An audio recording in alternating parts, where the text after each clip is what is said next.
اور رہی بات اولیاء کاملین کے مزارات پر جا کر دعا کرنا، یہ قرآن سے ہم اخذ کرتے ہیں کہ سیدنا زکریا علیہ السلام، زکریا علیہ السلام اللہ کے نبی ہیں، پتہ ہے بیت المقدس کے امام، قرآن میں ہے 3 پارے میں سورہ آل عمران، آپ پڑھ کر کے دیکھنا، ان کو اولاد نہیں تھی، 90 سال کی قریب عمر ہو گئی تھی۔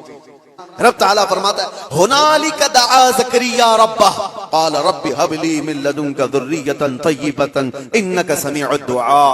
زکریا علیہ السلام کو بھی اولاد نہیں تھی، تو اسی مریم کے محراب میں کھڑے ہو گئے جہاں بی بی مریم تھی، کہا اے اللہ مجھے بھی ایک بیٹا عطا کر دے۔ ہنالک دعا زکریا ربہ، یہ قرآن کی آیت ہے۔ زکریا علیہ السلام نے اپنے رب سے دعا کی، اللہ مجھے بھی ایک بیٹا دے دے، تیری جانب سے نیک و صالح بیٹا عطا کر دے۔ اب یہ دعا تو ہو گئی، اور قرآن میں اس کے فوراً بعد آیت ہے فنادته الملائکۃ وهو قائم یصلی فی المحراب ان اللہ یبشرک بیحییٰ۔ اسی وقت اللہ کے فرشتوں نے بشارت دے دی زکریا علیہ السلام کو، تمہاری دعا قبول ہو گئی اور یحییٰ علیہ السلام کی شکل میں تمہیں بیٹا ملنے والا ہے۔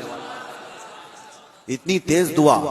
اب میں آپ کو بتاتا ہوں یہ آیت میں کیوں پڑھ رہا ہوں اور کیوں آپ کے سامنے رکھ رہا ہوں۔ زکریا علیہ السلام خود اللہ کے نبی ہیں، اور جہاں کے امام ہے وہ بیت المقدس ہے، دنیا کا سب سے مقدس ترین مقام اس وقت بیت المقدس میں۔ حضرت زکریا علیہ السلام جہاں عبادت کرتے تھے وہیں پہ دعا بھی تو کر سکتے تھے، وہیں پر دعا کر سکتے تھے، لیکن قرآن یہ کہتا ہے وہ محراب مریم میں آ کر کے دعا کر رہے ہیں، محراب مریم میں جہاں بی بی مریم بیٹھی وہاں دعا کر رہے ہیں۔ اس سے پتہ یہ چلتا ہے کہ اللہ کے صالح بندے جہاں ہوتے ہیں وہاں سے دعائیں قبول ہوتی ہیں۔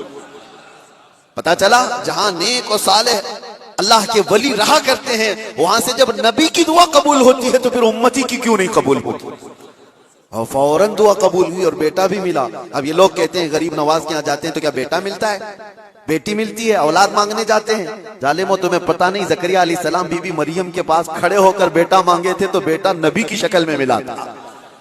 ہاں یہ نہیں ہے کہ وہ بی بی مریم سے مانگ رہے تھے، وہ اللہ سے مانگ رہے تھے، لیکن جگہ کون سی ہے؟ جگہ کا بھی اثر ہوتا ہے۔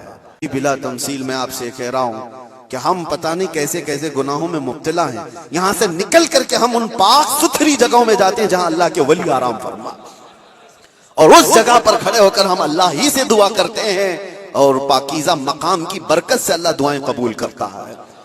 یہ سنیوں کا عقیدہ میں بتا رہا ہوں۔